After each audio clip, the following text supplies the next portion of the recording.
Star Wars: The Masters of Teräs Käsi is a 3D fighting game, which isn't a genre I usually play for fun. At first, I didn't know how to consider this game beaten, but then I found this GameFAQs guide from 1997 that tells of 4 secret characters the game has to unlock. This seemed like the best way to experience the core of what Teräs Käsi has to offer. The first step is to unlock Darth Vader by beating arcade mode as Luke. Each character has their own special movesets that the game's manual shows most of, but it does mention secret combos that you have to figure out for yourself, which I didn't. My first match was against Arden Lin, who originates from this game. According to the story, she was sent to assassinate the leaders of the Rebel Alliance. Little did she know, a mechanical fighting arm is no match for a lightsaber. Normally, each match has a time limit, but I turned that off because timeout victories are lame. Next up is Luke Skywalker vs. Thok, the Force-sensitive Gamorrean, which sounds more like something you'd see at the circus and not a serious contender against Luke. Unfortunately, I got distracted by the dynamic moving AT-AT in the background and got knocked out. Thankfully, this game has an unlimited continue system, which is why I was able to complete this game at all. Eventually, I managed to kill Thok, and for some reason, my next opponent was Han Solo. I understand friendly sparring, but I'd bet Han joined this contest to protect his ego. Hokey religions and ancient weapons are no match for a good blaster at your side, kid. Wrong! Easier than shooting womp-rats back home. Next up was Boba Fett, who decided to showcase the ring-out mechanic. Ring out. You win. Then Luke had to fight Leia, who wielded her iconic double-ended force pike. Wait, when did she get that? I didn't have time to question it because she decided to flex on me by putting her weapon away before finishing me off. This is the battle where trying all the combos finally paid off, as I discovered the true power of the low sweep sidestep. By pressing down down square, Luke does a near undodgeable leg sweep while swiftly moving to the side. This makes the opponent face the wrong direction for whatever attack they had queuing up. I basically spammed this combo to great effect against the next enemy, the Tusken Raider known as Whore. If only Anakin were here to see this. Of course, I used the same method against Chewbacca. I would never beat a Wookiee in a fair fight. But my next enemy actually surprised me. Luke Skywalker versus Luke Skywalker.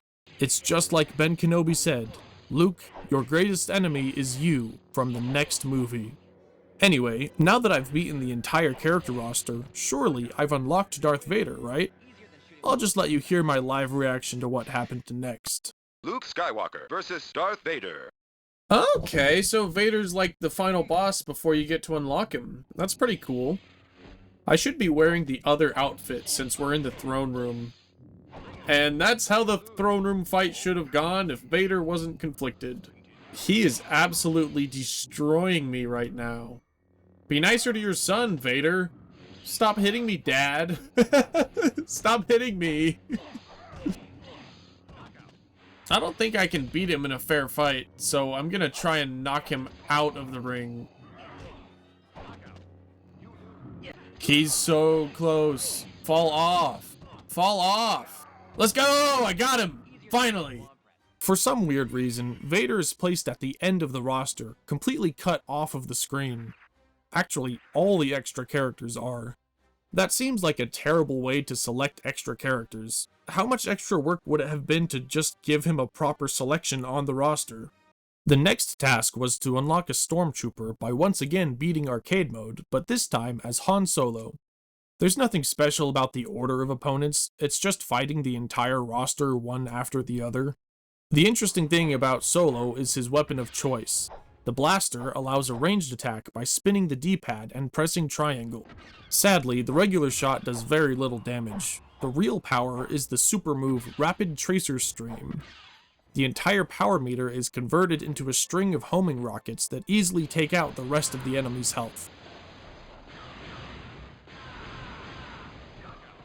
So my strategy ended up being using combos like the Smuggler Chain Starter to lower the enemy's health and charge up my meter, then to finish them off with the Tracer move. After fighting Han in his alternate costume, I was surprised to once again be facing Darth Vader. I thought the game would have me face off against the Stormtrooper to unlock, or at least Boba Fett, since he would make a reasonable final boss for Han, but nope, turns out Vader is always the final fight. And with that, I've unlocked another villain character that's hidden off-screen. Seriously, why did they do it like that? The next unlock was Princess Leia in Jabba's slave outfit, by playing the game as Leia. The manual refers to her weapon as a staff, and that's what the render on the side looks like, but in-game this looks more like a force pike to me. I was more interested in using thermal detonators anyway. They worked well against Arden Lin, and against Luke I learned the Rising Seeker is just as effective as Solo's Seeker. While fighting Han, I found Leia's deadliest combo, the Crippler. I continued to knee everybody in the crotch all of the way up to the Vader fight. And that's how I unlocked Leia's extra costume. Finally, we get to something new, beating 7 opponents in survival mode to unlock Jodo Kast. I don't know who Jodo Kast is, but survival mode is a series of fights with 1 health bar and no continues. I chose Han Solo because his power move is the easiest to build up and pull off. At least, that's what I thought. Survival mode forces a 30-second round timer, so by the time I fired off the blaster, I had already won on time. Lame. Sadly, I lost against my next opponent, Whore, but the game decided to unlock Jodo Kast even though I only beat 1 enemy. I guess the guide was wrong. Now I can finally see who Jodo Kast is. Hey, that's just Boba Fett. That leaves 1 more character to unlock, but there's 1 more thing to do first. For some reason, the game locks the stage select option behind beating arcade mode as Chewie, so I did that too. His strongest move was similar to Han's. There's not much more to say about that run since it's just beating the same characters again. Once I beat Vader, stage select was unlocked for all modes besides arcade, which forces random stages. It's weird that such a basic feature would be locked from the beginning, but you could say that about the characters in this game too. I mean, you couldn't even play as an icon like Darth Vader from a fresh save file. At least unlocking him took less than 30 minutes. Please excuse me while I beat a dead Tauntaun.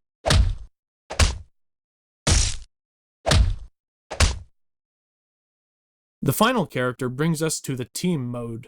Team mode is a sequence of 4 fights with 4 characters per team, with 1 life per character and no health bar resets between matches. By inputting a special code on the main menu, the game sets up the teams for the battle for Mara Jade.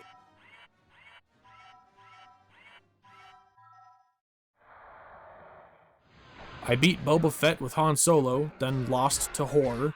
I used Chewbacca to beat Whore and Thok, then lost to Arden Lin. I finished her off with Luke and saved Mara Jade. She's still the Emperor's hand during this part of the timeline, but it doesn't matter because this game is not focused on story. And for one last side note, Mara Jade is the final enemy when playing arcade mode as Darth Vader. If that doesn't make this game a 10 out of 10, I don't know what would.